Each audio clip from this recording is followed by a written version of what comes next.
Hey there, this is Ross Izzard. This is the Backcountry Fly Fishing Podcast, where we talk about fly fishing in more interesting places and how you find those interesting places. So this is the last full episode of Season 6, and we are rounding it out with another interview with another guy named Erik, this time from Trout Routes. And a lot of you may already be familiar with Trout Routes. They get around quite a bit. They are affiliated now with Onyx, who I believe acquired them. I'm not sure how long ago, but a little while back. Most of you probably know that I use Onyx on a very regular basis for navigation and for planning. I think it's an awesome tool. It's an awesome company that's doing some amazing stuff in the mapping and navigation universes. And Trout Routes is now working to bring fishing access and trout streams and trout water into that sort of Onyx universe. Both to help people figure out where they can go fishing and to help people think through how they actually go and access those waters. So was talking to Erik for quite a bit about the tool itself and how it functions and how it works. I've been playing around with it myself while I'm out in the field. And then also just wanting to learn more about the company and the tool and where they're going from here. So Erik's joining us today to talk about exactly that. I think it's a really interesting interview about a really cool piece of software. It's awesome to be doing this backcountry fly fishing thing in the age of modern technology because it gives us kind of all of these fun toys to play with. And it's also just a generally interesting dive into the world of software and apps and mapping and all the stuff that goes into making backcountry fly fishing work that maybe you don't always think about. So really enjoy talking to Erik. I think you're going to enjoy it too. And without further ado, we will go ahead and hop in. Okay, so our guest today is Erik Johnson. He is the community marketing manager. I think I got that right. You for got Trout it. Routes. That's And indeed. for anybody who is not familiar with Trout Routes, it is this really interesting mapping software that's designed specifically for anglers who are looking to better understand their water and where they can go fishing. Recently acquired by Onyx, which is a huge mapping company that I talk about often and use pretty often when I am out in the field. And so I'm pretty excited to hear about it because I think it's a cool story and it's a really cool tool. So Erik, thanks for joining us. Yeah, Ross, thanks for having me. It's a pleasure. So maybe you could start by just telling us a little bit about yourself. You and I had a full disclosure. We had a little bit of a prep call about this because this is interesting stuff.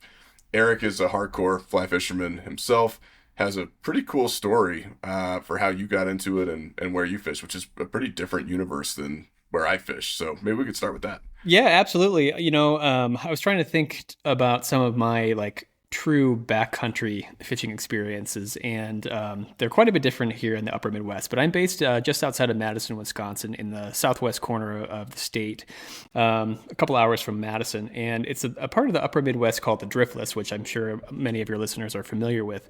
But it's this really interesting geological area of the country whereby the last glacial drift more or less went around a big section of this part of the country.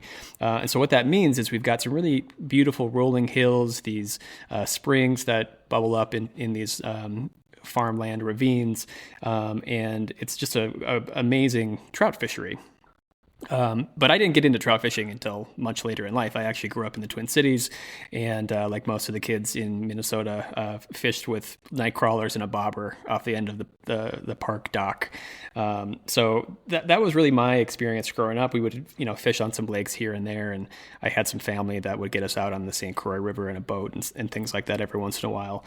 But I wasn't nearly as diehard as those guys, and it took me a little while to get back into fly fishing later in life. But when I met my wife, we would come down to visit some family here in the Driftless area, and it was my first experience with this part of the country, and really fell in love with the trout streams and the opportunity that I saw ahead of me. And I figured, well, I know I'm going to be spending quite a bit of time down here, and this seems like a worthwhile pursuit, so I'm going to give it a shot. And I also knew that my wife's father, not my father-in-law at the time, but I knew that he was a big fly angler himself. He spent some time out of college living in Montana, worked as a kind of Forest Service cabin steward with his wife for a couple of years, and grew up fly fishing with his dad quite a bit. And so I was thinking about entering that as a way to try and connect with him. And so I picked up a fly rod probably about 15 or so years ago, and like a lot of new anglers to fly fishing. I didn't necessarily have a direct mentor. I would try and tap into my father-in-law's experience now and then, but 15 or so years ago, they were coming out to this area to rehab some farm property. So they were always busy with farm chores and other tasks around the farm property. And so I would go out on my own, and I spent the first couple of years really DIY solo fishing, and got caught up in all manner of tall grass and willow branches, and really didn't know what I was doing as far as fly selection or understanding how to read water. And it took me a long time to crack into it, but I stuck with it because I also got really deeply interested in tying flies, and I got to know some folks at the local fly shop in Minneapolis. And so I stuck with it, and it was a lot of fun just trying something new and having a new challenge. But I'll tell you, it was not easy. I worked for those first couple of fish for a long time, maybe even more than I would sometimes like to admit.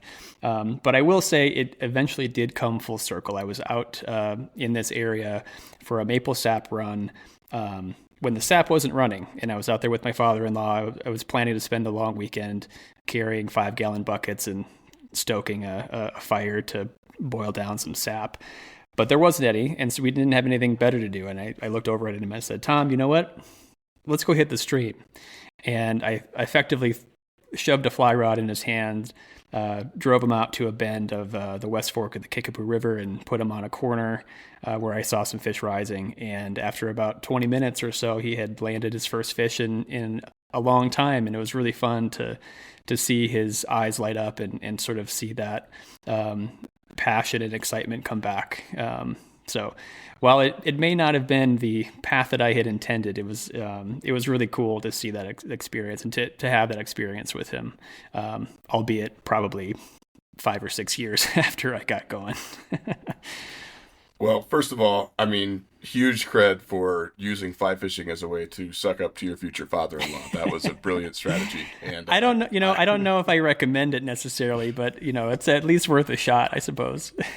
I mean, it seems to have worked out. So it did. Yeah, it did. That's awesome. But I will say, I mean, I remember when I first started fishing, I'm self-taught as well. I've talked about that on the podcast, and yeah, man, the first year and a half, I would say, maybe 2 years. They're pretty ugly, especially if you're fishing difficult places. I mean, it's not good, and it's not pretty, and it takes a certain level of either dedication or psychosis to push through that and be like, no, I'm going to figure it out. And then one day you do figure it out, but there's really something to be said for figuring it out on your own. I think you wind up, not that there's anything wrong with learning from a guide or an instructor or a mentor or anybody else, but you really do come out with a pretty deep appreciation for what the hell you're doing out there, which is cool, even if it doesn't feel cool in the moment a lot of the time. Yeah, 100%. Well, and especially because those first couple of fish were not 20+ inch brown trout. They were little creek chub, and they were 6-8 inch brown trout and things like that. So it wasn't necessarily like the highlight reel by any stretch. But I totally agree. I think I've always really loved the outdoors. I grew up doing a lot of canoeing and kayaking, hiking and mountain biking and things like that. So for me, if anything else, it was just an extension of being outside and finding some different opportunities to be out in the wild. So I'm sure that played a major factor in why I stuck it out for as long as I did. But I think you're absolutely right. I think those first moments where those pieces start to fall into place, and you can really see the connection points and see the path ahead of you much more clearly, is really what it's all about. Yeah, well, I'm glad to hear that you've graduated to catching bigger fish, because I'm still catching the same 6 to 8 inch fish, a decade and a half later. So the Driftless is not necessarily known for its size of fish. We have plenty of trout per mile, but I'm still happy with a 10 inch brown trout, or something pushing 10 or 12 inches. So sometimes it can be about the size of the fish, but I think it's really all about just getting out there and being outside. Yeah, that's exactly right, man. I mean, I tell people often, these days I almost spend as much time wandering around taking pictures and just enjoying where I am as I do fishing, right? Which is cool. It is a really cool way to enjoy being out there. All right, so you take up fly fishing, you win the girl, which is awesome. Congratulations. Thank You you. figure out how to catch fish, which is also awesome. And then somehow you get wrapped up in trout routes or get involved with trout routes. So, and trout routes has a pretty interesting story. So, how did your path intersect with that one? Yeah, absolutely. I did not have much of a career in software or mapping technology. I did study geography at the University of Wisconsin, so I can finally say I'm putting that degree to good work. But I ended up sort of stumbling into this role because I was out in a boat on the upper Mississippi with some buddies chasing smallmouth on a late summer weekend. And the guy in the boat was doing some marketing work with the Trout Routes founder at the time, and this was right when Trout Routes was really just getting going. Our founder is based in Minneapolis and started putting some mapping tools together I guess right after COVID. And about a year after that, he launched his first product at the fly fishing show in St. Paul, and the anglers there were really excited about it. They were looking for tools for the Driftless region that he had built, and they were also asking for similar functionality for Colorado or Pennsylvania or Michigan or anywhere else you could chase trout in the country. And so it was around that time that this buddy of mine started doing some marketing support for him, and he was looking to build out kind of that first round of employees. So I had a chance to meet the founder, and we hit it off. And shortly thereafter, I was pivoting careers and finding a way to make trout routes work. And it was a really exciting time. Those early years, it was quite literally a startup team of 5 full-time employees, myself included, in a little garden level office in Northeast Minneapolis. But I'll have to admit that I kind of stumbled into the position and happened to have some great connections that were willing to put my name up for the role, and really lucked out and jumped at the opportunity. Yeah, and I think it's a really interesting story because a lot goes into this, right? So before Trout Routes was around, and before really some of the Onyx packages that are out there were around, you had to kind of DIY this stuff. And so, like when I first started doing backcountry fly fishing, when I really first started doing it, I was looking at paper maps, which is Oh, totally. Yeah, I was right I there with mean, you. I had the spiral bound plat book in the truck, and I was highlighting what could be some trout water, but you really had no way of knowing until you got yourself down there. And it was really a matter of just getting out there and exploring on the ground, and then trying to find some resources online if you could. But it was still kind of a piecemeal approach for sure. yeah, I mean, you'd have the map, and you'd have the topo, and you'd be able to take a look at that, and you could get a sense of landmarks and geography from that, and then you would be trying to pull, ancient satellite images that were barely accurate from 15 years ago from Right. Sputnik or whatever, Yeah. and putting that together, and then you were trying to layer that over whatever information was available about the streams themselves, because anytime you're doing anything that looks like blue lining, and I know Trout Routes covers a lot more than that, but I spent a lot of my life going out and exploring these ridiculous blue ribbons on the map.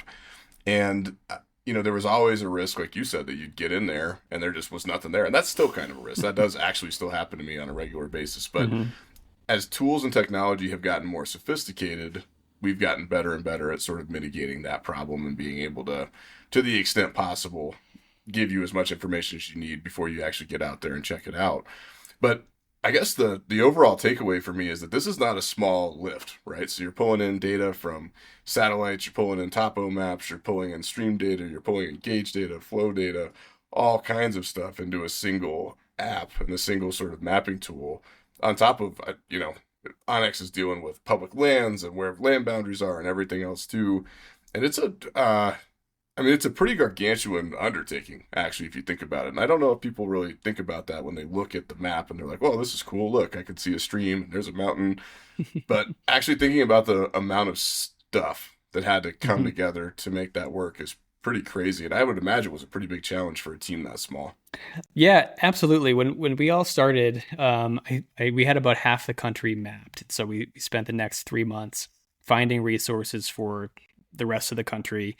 But I think what you've touched on is really the core at the trout route's kind of core beginnings, which was trying to find some solutions to incorporate multiple sources of data, layer them into some visual format so that you could see it on a map, and help you put together all kinds of information to not only find where access is, but to feel really confident while you're out there on the water. And so that was the problem that we were solving, initially for the Driftless area, and then very quickly for the rest of the country.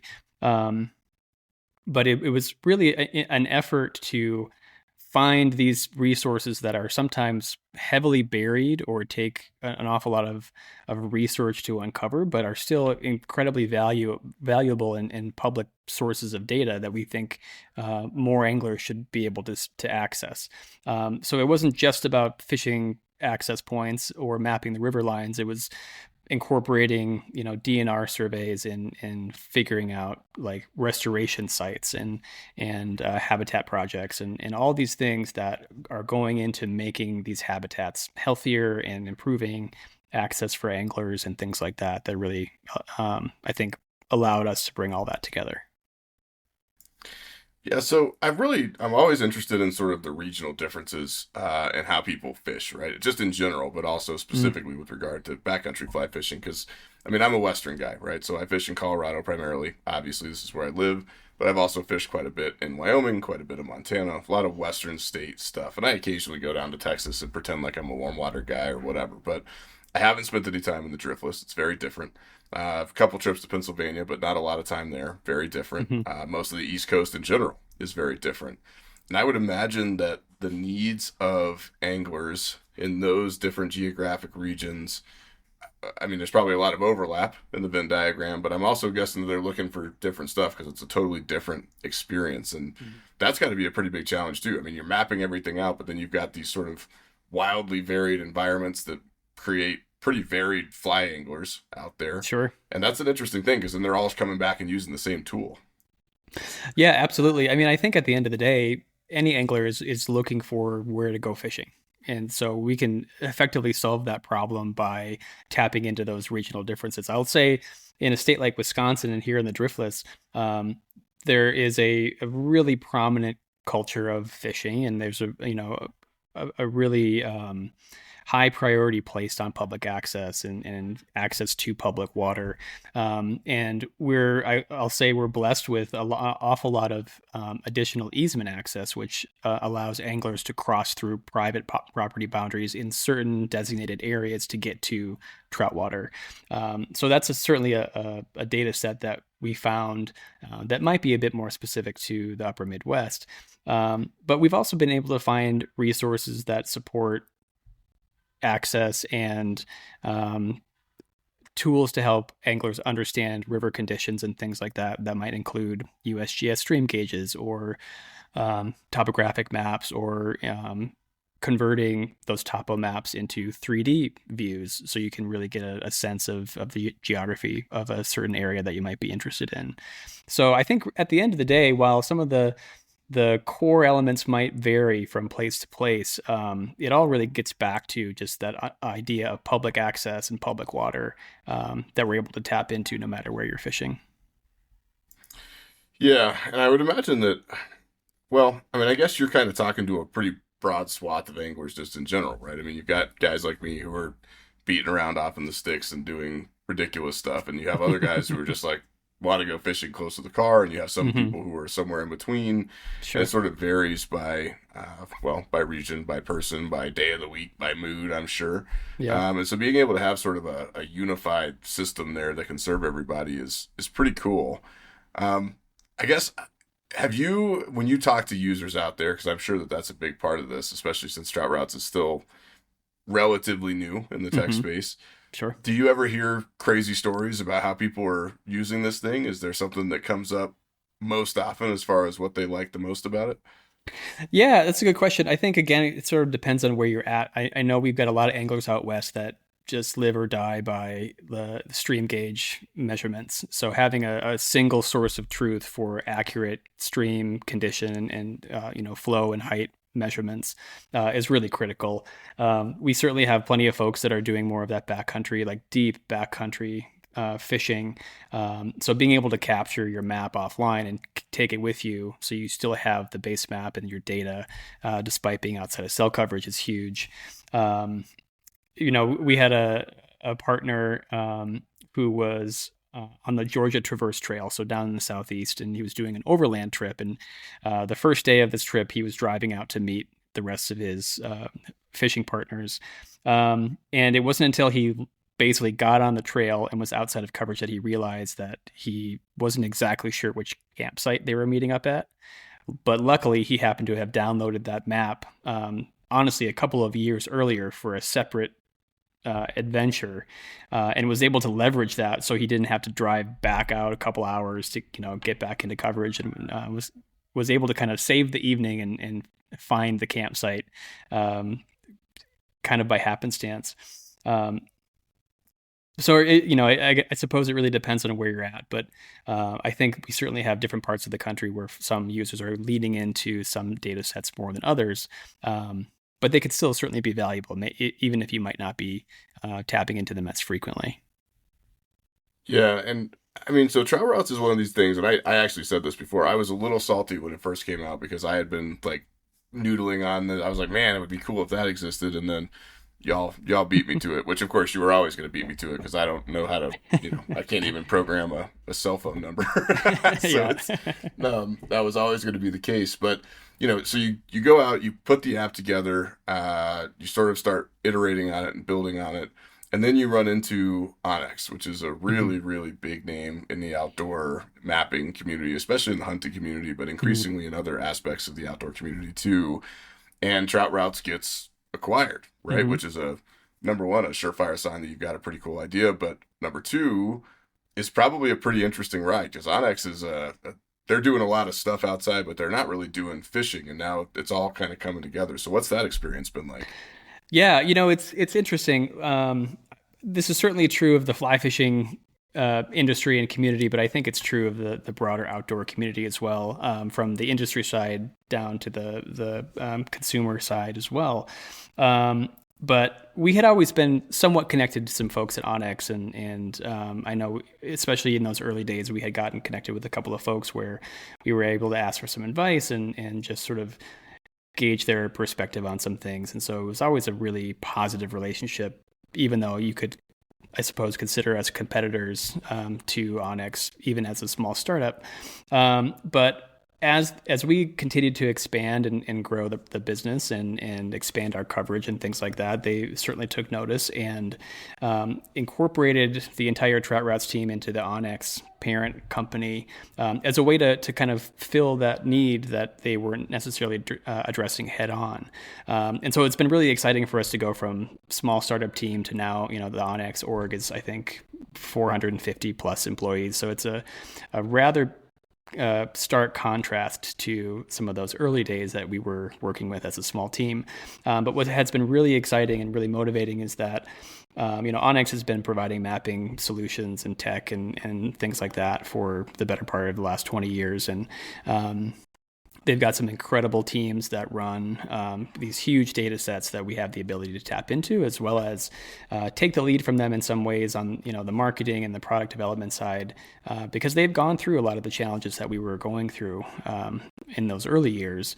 And so it really allowed us to move not only much more quickly, but to find the right directions for us to take some of those product improvements.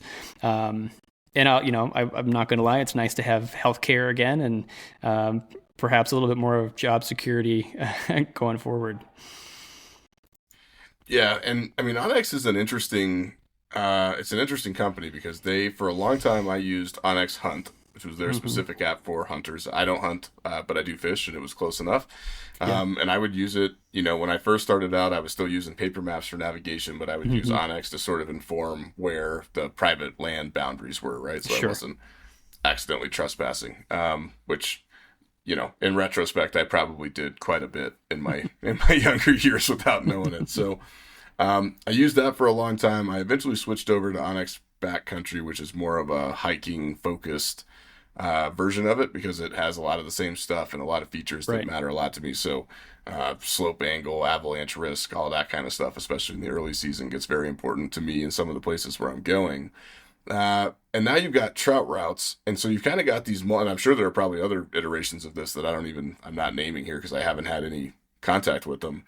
Are they are they all like separate and distinct things made for distinct communities in the outdoor universe, or are they sort of slowly coming together into one mapping service to rule them all, so to speak? Yeah, that's a great question. I think we have those conversations all the time, but I think for the moment we're really trying to address more specific outdoor community problems and find solutions for them. But you never know. I mean, one of the things that is really interesting about Onyx is that while they may have different tools for hiking versus someone who's going out in the backcountry to hunt, we have the ability to share a lot of data and leverage a lot of the larger data sets to inform, some of the sources of truth that are the underlying foundations of all those products.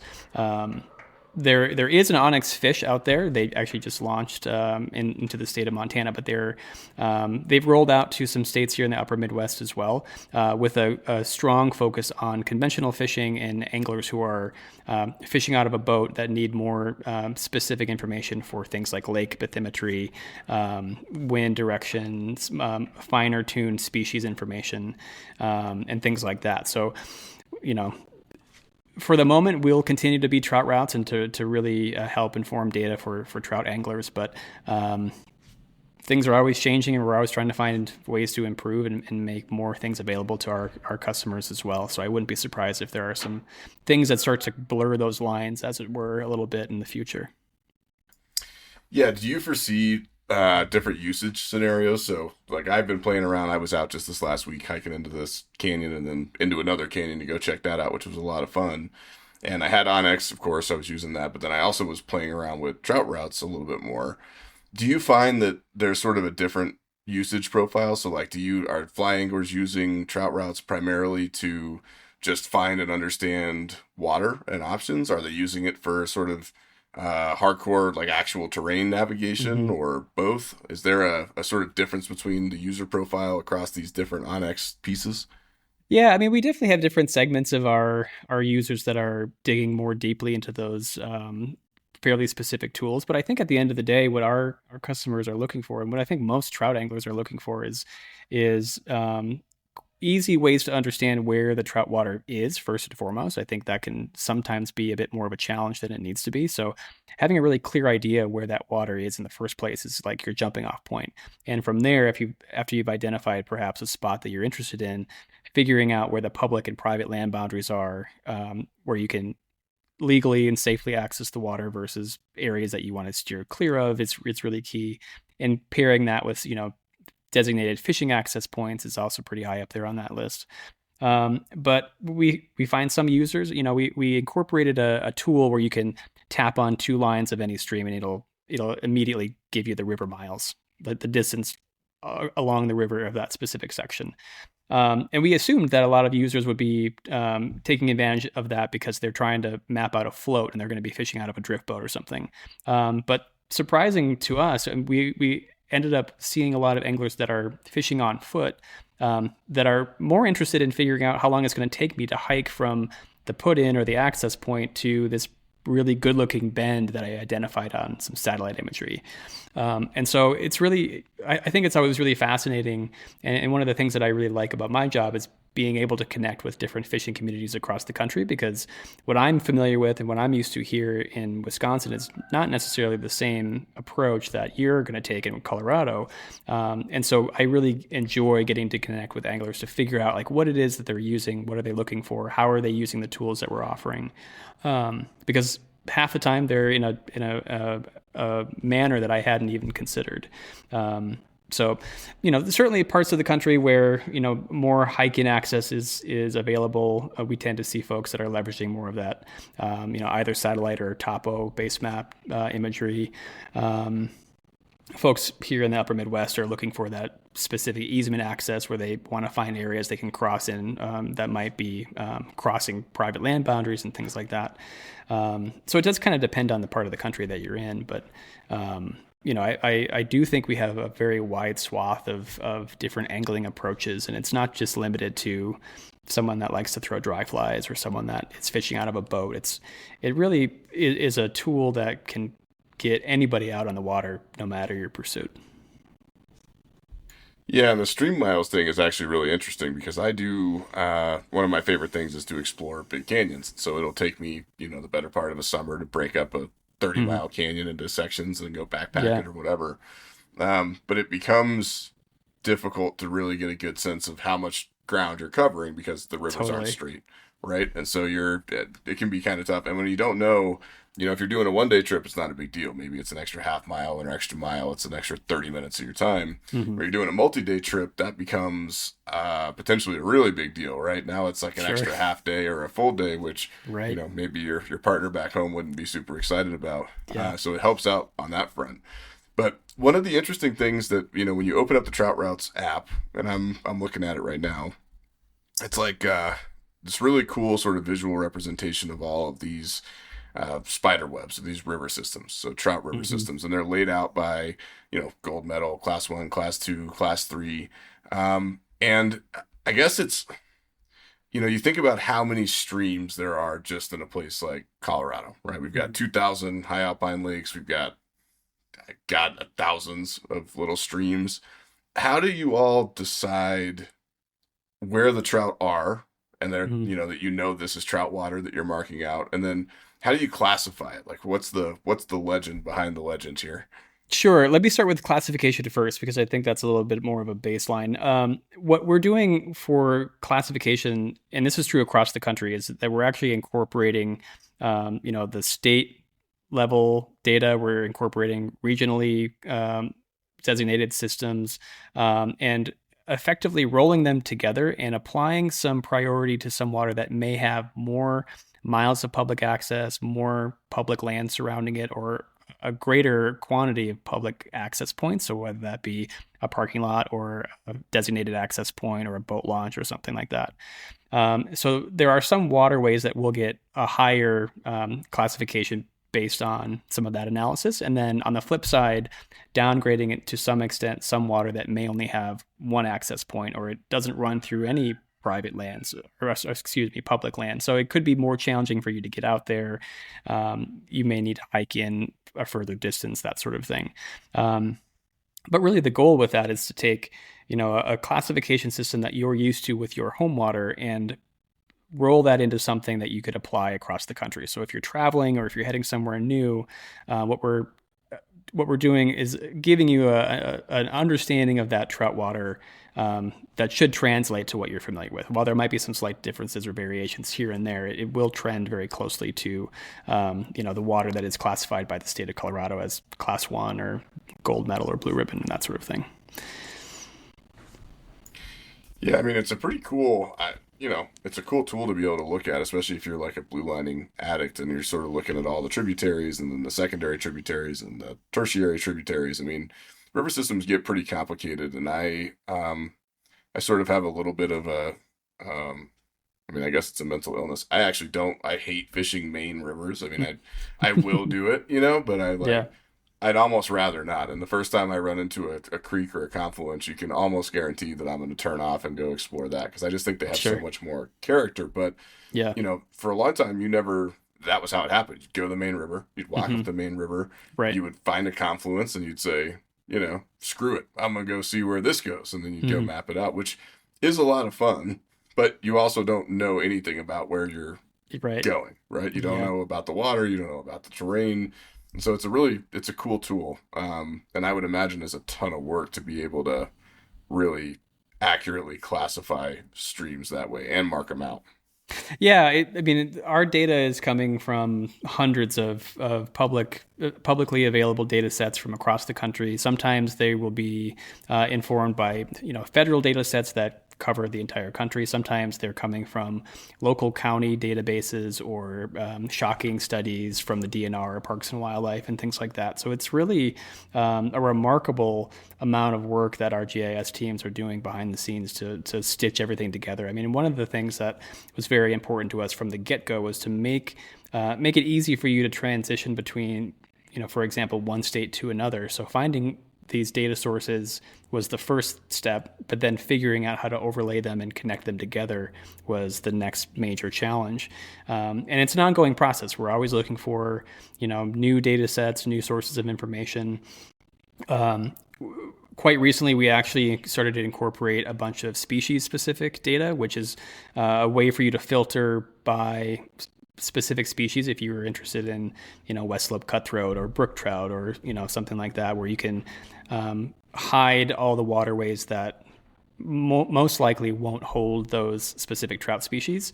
And on the flip side, by tapping on any river, you can scroll down and you can see what species you can expect to find there when it does come to trout. So, and that was a relatively recent study that came out that we were able to run some analysis on and apply to the streamlines that we'd already mapped. So it's a complicated process. I mentioned at the top that I do have a geography degree, but I am not a GIS specialist. I am always very impressed by the ways that they're able to convert that data into this visual display, because it's well out of my league and when it comes to that sort of thing. Well, if it's out of your league, I can guarantee you it's out of my league. So we don't have to go any further into that. Okay, so here's the hard question. I've been having an interesting series of back and forth with people on Instagram and elsewhere about the difference between protecting an area from spot burning, which, just for anybody who doesn't know, for whatever reason, spot burning is giving somebody a location, right? Hey, you go here, you park there, the river's this, and then whatever, right? And it can be as simple as naming a place. It can be as complicated as really providing directions on how to get there. Versus gatekeeping, which is people who, in my opinion, are like, well, you can't even post a picture of a place because someone somewhere might recognize that rock and then figure out where it is and then hike 12 miles in and then catch my fish. Well, that's, I have different feelings about that. Now, I will say that seems like common sense to me, but the amount of feedback that I got about it seems to indicate that there is a wider schism in the fly fishing community about how this ought to be handled. And I would imagine that an app that is designed to help people better understand where to fish and how to access those fisheries is going to catch some flack from the guardians of the spots, so to speak. And I guess Sure. I'm curious for how you manage that and sort of if that's something that you hear on a regular basis. Yeah, absolutely. I think the crux of it is, as anglers, we're all a little bit selfish. You come across a really good bend in a favorite creek or river, and you throw the right fly and you pull that 20 plus inch brown trout under the log pile. Like, that feels really good, and you want to come back to that. You want to have that experience again. And I completely understand kind of that desire to hold back some information or to get upset when you might see that location somewhere else, thinking that you've done enough work to be able to fish it. I think where we are approaching our information is about helping anglers understand the vast amount of access that we have, really the privilege of being able to enjoy across the country. I mean, we've mapped over 50,000 different trout streams across the lower 48. It's several lifetimes over worth of opportunity to explore different water. So I think that's always been our stance. And I think there are always going to be some folks that think that there should be a certain amount of effort or work required to fish those places, but I disagree. I think it's public access and it's public water for a reason. It's something that's meant to be enjoyed by everybody. And the other thing I'll say is I think what happens quite frequently is that there's just a general misunderstanding of how we're showing off this information and how we're displaying it for people. We aren't incorporating any user-generated input we're not asking our users to tell us where they're fishing, or we're not scraping data to figure out where people are dropping pins. First of all, that's the amount of moderation and analysis you'd have to do on anything like that data set would be completely not worth your time in the first place. But we're also just not interested in showing you exactly where that big boulder is behind which you're guaranteed to catch a huge fish. Because, also at the same time, I probably could show you that location, but there's not always going to be a fish there. It's still up to you to understand how to read water, how to throw the right cast, how to select the right fly. There's an awful lot that still goes into, some of those big success stories, and that's not really our goal. We're not necessarily trying to help you catch more giant fish and show that off to every other user in the platform. What we're really focusing on is helping you confidently find the right access and to be sure that you're in the right water, and try to provide additional data to help you find those experts that are on the ground in that region. We've mapped over 1,000 fly shops, I think, at this point. We make it really easy for you to identify where those local experts are going to be by tapping on those rivers and scrolling down to fly shop suggestions. And so it's really, we're trying to take a mindful approach to helping you bring additional data sets together to find those additional resources, but then also to promote our partners and to incorporate the larger and broader fishing community into helping you become a better angler. Yeah, and it's interesting because when you look at the map, right? I mean, and this is where like things get really sticky, and we could probably do a whole podcast just about this. And matter of fact, maybe we should at some point. But I view that argument as being roughly the same as saying that nobody should have access to a map at all, right? Because when you sit here and you look at the stuff, I mean, yes, it is laying out where the streams are, and that's awesome. And there's some fishing access point stuff. There's some campsite stuff. I mean, there's basic stuff here, but there is not a lot of information about how to access what I would consider to be like true backcountry streams. And as I'm looking at a couple wilderness areas that I've been all over in Colorado. The streams are there, and I've fished most of them. Mm-hmm. And they're there, they're on the map. You can kind of see where there are trailheads and where there are other places where you might get into it. But then you have to actually go and do it, right? So like I am one of those people that's like, a lot of these places are super pristine, they're beautiful, mm-hmm. they're incredible, and they require a fair amount of effort. There's a leg tax and an effort tax to get mm-hmm. into there. So, you can find them on a map, you can see that there are fish in the stream. But then you still have to go and figure out how the heck you're going to get in there. You got to do the work. You got to carry the stuff. You got to be out there. And that's a fair price of admission to me. Mm-hmm. Totally. And I think folks kind of get stuck on it. And it's like, I mean, every corner of the earth, every inch of this planet has been mapped at this point. I mean, you can pull up anything yeah. you want and look at it. And really, you're just providing folks with the tools to look at it and make a plan, not mm-hmm. taking the plan out of it, which I think is where the serious spot burning conversation comes into it. And I'm sure there are people with different opinions, but here we are. If we're at a place where looking at a map or looking at a picture is considered spot burning, then we, mm-hmm. I don't know, we might be doomed, and it's time to hang up the fly rod. Yeah, I suppose I would challenge some of those folks that are really concerned about that spot burning and ask them to articulate how much effort is enough effort. I think fly fishing has enough challenges as it is. I mean, learning to cast or learning to backcast not into a bunch of branches is a lofty price of admission for plenty of anglers. I mean, it certainly was for me when I was first getting started.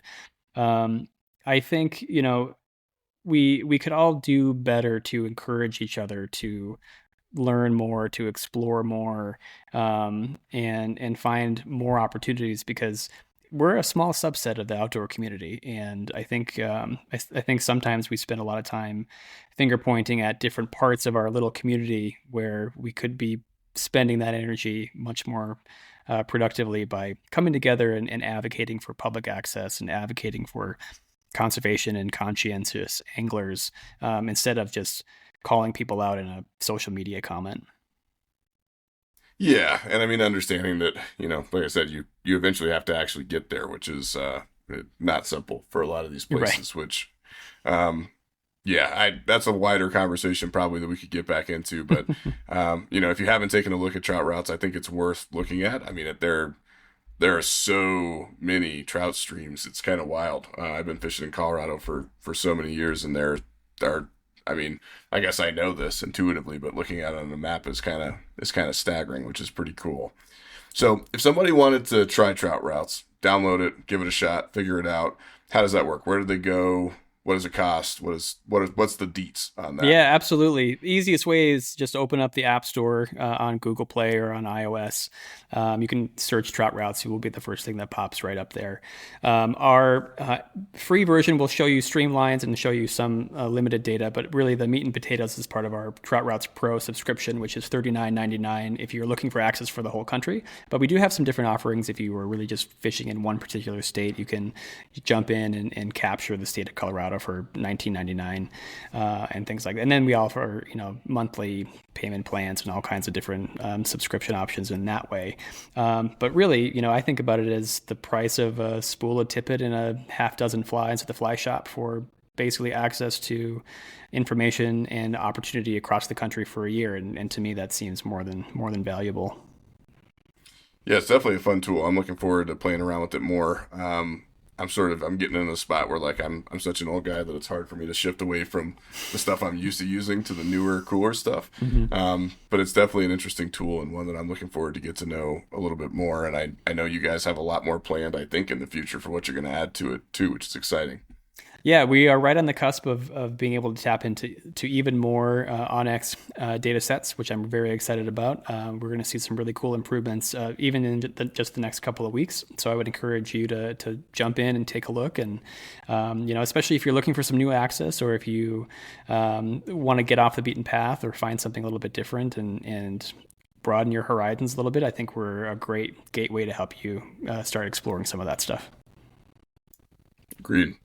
Okay, well, Erik, thanks for joining us. If you have not had a chance to check out Trout Routes, then go check it out. If you're not using Onyx at this point, to be honest with you, you probably should be. It might save your life, especially if you're doing real backcountry stuff. But no matter what, spend some time thinking about the features and the stuff that you need in mapping software, because it really is, in addition to being sort of just a mandatory piece of what we're doing out there with backcountry fly fishing, it can be a door opener and a way for you to get out there and to really explore this awesome water that we've got all over the U.S. So, Erik, thanks for what you're doing. Appreciate the rundown, and hopefully we'll get to keep playing with this thing.